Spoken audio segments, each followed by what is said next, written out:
JTV news కు స్వాగతం.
నెల్లూరు కింద నెల్లూరు, వెంకటాచలం, సైదాపురం 3 మండల్స్ వస్తాయి. ఈ సైదాపురం మండలంలో 5,000 ఎకరాలు 5,000 చిల్లర ఎకరాలు వరి సాగుబడి చేస్తున్నారు. ఈ 5,000 ఎకరాల్లోనూ కేఎన్ఎం వెరైటీ ఎక్కువగా ఉంది. ఇప్పుడు కేఎన్ఎం వెరైటీ ఏ గ్రేడ్ కిందకు వస్తుంది. ఈ ఏ గ్రేడ్ని 100 కేజీలు వచ్చి 2,389 రూపాయలకి మనం కొనుగోలు చేస్తాము. కానీ బయట కూడా బాగానే 19,000 ఉంది పుట్టి ఖరీదు. కానీ మనం కూడా కొనుగోలు చేస్తాము. దీనికి ఏంటంటే మా విఏఏలు ఈకే పంట నమోదు చేశారు. అలాగే ఈకేవైసీ కూడా అందరికీ పూర్తి చేయడం జరిగింది. ఇక్కడ అమ్మవారు దలుచుకున్న రైతులందరూ ఇక్కడికి వచ్చి మా విఏఏ దగ్గర వాళ్ళ పేరు నమోదు చేసుకొని వాళ్ళకి షెడ్యూలింగ్ ఇస్తారు. ఆ షెడ్యూలింగ్ తీసుకొని వాళ్ళ వరి విత్తనాలు తీసుకొస్తే వాళ్ళకి తేమ శాతం కూడా వేసి మా విఏఏలు ఇస్తారు. ఇంతవరకు అగ్రికల్చర్ పార్ట్. ఆ తర్వాత సివిల్ సప్లై వాళ్ళు వచ్చి గోతాలు అవి ఇచ్చి వాళ్ళు తీసుకొని వాళ్ళు ఏ రైస్ మిల్కి తోలమంటే ఆ రైస్ మిల్కి వాళ్ళు తోలాలి. అలాగే ఎవరికన్నా ఎక్కడైనా ఇంకోటి కూడా కల్చర్లో కూడా ఓపెన్ చేస్తాము. రేపు కానీ ఎల్లుండి కానీ కొనుగోలు కేంద్రం కూడా కల్చర్లో కూడా ఓపెన్ చేయడం జరుగుతుంది. కాబట్టి రైతులందరూ కూడా దీని కొనుగోలు కేంద్రాన్ని వినియోగించుకోవాల్సిందిగా కోరుతున్నాను. అలాగే ఇప్పుడే స్టార్ట్ అయ్యాయి కోతలు. వచ్చే నెల 15 వరకు అయిపోవచ్చు. కాబట్టి ఇక్కడ అమ్మదలుచుకున్న ప్రతి ఒక్క రైతు కూడా మా విఏఏని కన్సల్ట్ అయ్యి వాళ్ళ షెడ్యూలింగ్ తీసుకొని వాళ్ళ తేమ శాతాన్ని కూడా పరీక్షించుకొని ఆ రిపోర్ట్ని వాళ్ళు తీసుకోవాల్సిందిగా కోరుతున్నాను. ఇది మా తరఫున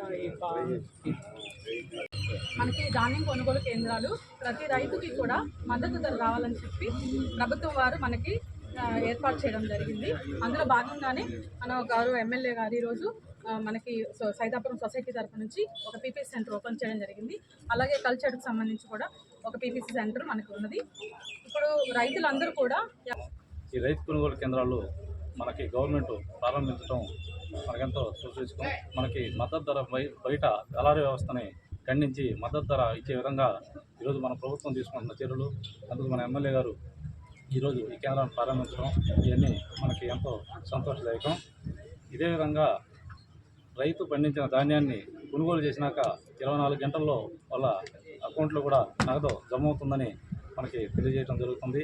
అలాగే రైతులందరూ దళారీ వ్యవస్థకి మోసపోకుండా అందరూ కొనుగోలు కేంద్రాల్లో వాళ్ళ ధాన్యాన్ని తీసుకొచ్చి దీన్ని అమ్ముకుని వాళ్ళ పెట్టుబడులు కష్టం అంతా బాగా ఉంటుందని కోరుకుంటూ ఈ అవకాశం రూపాయలు చేశాం. బీఆర్లో కూడా 50 పనులు 7 కోట్ల లక్ష రూపాయలు చేశాం. ఇరిగేషన్లో 4 పనులు 95 లక్షల రూపాయలు చేసాం. 4 కోట్ల 95 లక్షల రూపాయలు కూడా పనిచేశాం. గతంలో ఇలాంటి కార్యక్రమాలంటూ ఏమీ లేవు. ఈరోజు ఈ రాష్ట్ర ప్రభుత్వం ఆర్థిక ఇబ్బందులున్నా మన ముఖ్యమంత్రి ధైర్యంగా అన్ని రకాలుగా అభివృద్ధి 2 కళ్ళుగా నడుపుతూ ఉన్నాడు. అభివృద్ధిలో కానీ పరిపాలనలో కానీ ఏది కూడా మనం ఇచ్చేటువంటి సంక్షేమ పథకాల్లో కానీ అన్నీ కూడా టయానికి పెన్షన్ కూడా ఒక రోజు లీవ్ వస్తుందంటే ముందు రోజు ఇస్తూ ఉన్నాం. టోటల్గా ఒక సంవత్సరానికి పెన్షన్లు 32,000 కోట్ల రూపాయలు ఈరోజు ఈ ప్రభుత్వం ఇస్తుంది. ఏ రాష్ట్రంలో కూడా ఇన్ని వేల కోట్లు ఇచ్చే రాష్ట్రం ఏది లేదు. తమిళనాడు ఎత్తుకున్నా, కర్ణాటక ఎత్తుకున్నా, మహారాష్ట్ర ఎత్తుకున్నా అంతా 800, 1000, 1500 రూపాయలు 1000 కోట్ల లోపలే ఉన్నాయి. ఈరోజు మన రాష్ట్రంలో 32,000 చిల్లర కోట్లు సంవత్సరానికి పెన్షన్లు ఇస్తూ ఉన్నాం. అదేవిధంగా అభివృద్ధిలో కూడా అన్ని రకాలుగా చేస్తూ ఉన్నాం. గత ప్రభుత్వంలో ఎక్కడ కూడా ఒక తట్టడం మట్టేసినటువంటి దాఖలాలు లేవు. ఈరోజు అన్ని దగ్గరలో కూడా తీసుకొని రాబోయే రోజుల్లో ఎక్కడ కూడా గుంతలు లేని రోడ్లు చేయాలనే కాన్సెప్ట్తో ఈరోజు పనిచేస్తూ ఉన్నాం. మీరు చూశారు, గతంలో ఎక్కడ కూడా ఒక రోడ్డు కూడా మరి ఒక తట్టడం మట్టిలా 5 సంవత్సరాలు చేయని దానివల్ల ఎక్కువగా గుంతల మహిమైపోయి అన్ని రోడ్లు మరి చెడిపోయి ఎక్కడా కూడా నడిచే పరిస్థితి లేకుండా ఈరోజు ఆ భారం అంతా కూడా ఈ ప్రభుత్వం నెత్తిన పడింది. అదేవిధంగా ఇంకో రకంగా చూస్తే ఆర్థికంగా అన్ని బ్యాంకుల్లో కూడా ఆయన తేను బ్యాంకు లేదు, కట్టలేదు. కాబట్టి ఏ బ్యాంక్ కూడా దగ్గర కూడా రానిచ్చే పరిస్థితి కాదు. మళ్ళా ఈరోజు మన ముఖ్యమంత్రి చంద్రబాబు నాయుడు అందరినీ కూర్చోబెట్టి ఆయన 12% వడ్డీ ఇస్తున్నాడు. ఈరోజు మన ముఖ్యమంత్రి అందరినీ కూర్చొని వాళ్ళతో మాట్లాడి ఈరోజు వడ్డీ కూడా తగ్గించి 9% చేసి దాన్ని ఇంకా తగ్గించాలని కూడా చూస్తూ ఉన్నాడు. ఎందుకంటే ఏ మాత్రం తగ్గినా కానీ అది రాష్ట్రానికి, రాష్ట్ర ప్రజలకి ఉపయోగించవచ్చు. అది కూడా 1000 కోట్లు వస్తుంది. కాబట్టి ఇటీవలనే కొంత తగ్గించారు, ఇంకా కూడా బార్గెన్ చేస్తున్నారు, ఇంకా కూడా తగ్గించడానికి ప్రయత్నం చేసి 8% ప్రభుత్వం తరఫున ఇస్తామని చెప్పని కూడా చెప్తా ఉన్నారని చెప్పని కూడా తెలియజేస్తా ఉన్నాం.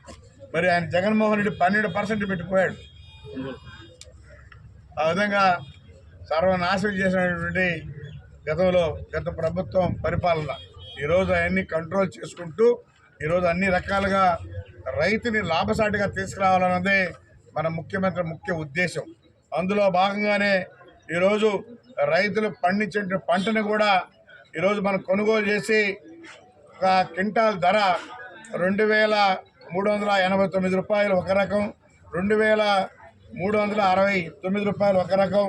అయితే కొనుగోలు చేసిన తర్వాత 24 గంటల్లో వాళ్ళ ఖాతాల్లో డబ్బులు పడే విధంగా ఈరోజు మన ముఖ్యమంత్రి చేస్తా ఉన్నాడు. గత ప్రభుత్వంలో 6 నెలలకి సంవత్సరానికి కూడా ఇచ్చారు. విసిగిపోయి ఆ రైతులు రాష్ట్ర ప్రభుత్వానికి ఇవ్వాలంటేనే భయపడేవాడు. ఈరోజు భయపడాల్సిన అవసరం లేదు. ఏ దళారు వ్యవస్థగా ఇచ్చి వాళ్ళ చుట్టూ తిరగాల్సిన అవసరం కూడా లేదు. ఈరోజు పేమెంట్ వేసిన తర్వాత 24 గంటల్లో వాళ్ళని నమోదు చేసి వాళ్ళ ఖాతాలో డబ్బులు పడే విధంగా ఈరోజు ఈ ప్రభుత్వం ఏర్పాటు చేసిందని చెప్పని కూడా తెలియజేస్తూ, ముఖ్యమంత్రి రైతుల గురించి ప్రత్యేకంగా శ్రద్ధ తీసుకొని వాళ్ళకి ఎలాంటి ఇబ్బందులు కలగకూడదు, అన్ని రకాలుగా ఆదుకోవాలనే కాన్సెప్ట్తో ఈ రేట్ ఇచ్చి డబ్బులు కూడా 24 గంటల్లో పడే విధంగా ఈరోజు ఈ ప్రభుత్వం చేస్తుందని చెప్పని కూడా తెలియజేస్తా ఉన్నాం. గత ఏ ప్రభుత్వం కూడా ఈ విధంగా 24 గంటల్లో ఇచ్చింది కానీ రేట్ ఇచ్చింది కానీ ఏది లేదు. ఈరోజు ఈ ప్రభుత్వం మంచి రేట్ ఇచ్చి వాళ్ళ ఖాతాల్లో 24 గంటల్లో పడేలాగా ఏర్పాటు చేసింది. అందరూ రైతులు కూడా వినియోగించుకోవాలి. దళారుల మాట నమ్మొద్దు. వాళ్ళు మిమ్మల్ని మోసం చేస్తారు. నెమ్ముందంటారు, 80 కిలోలు అంటారు, 90 కిలోలు దూసుకుంటారు. ప్రభుత్వం ఆ పని చేయదు. ఏమైతే చెప్తుందో అదే చేస్తుంది. కరెక్ట్గా మీరు పేమెంట్ కూడా పెట్టి చెక్ చేసుకోవచ్చని కూడా తెలియజేస్తూ మీ అందరికీ పేరు పేరున ధన్యవాదాలు తెలియజేస్తూ సెలవు తీసుకుంటాం.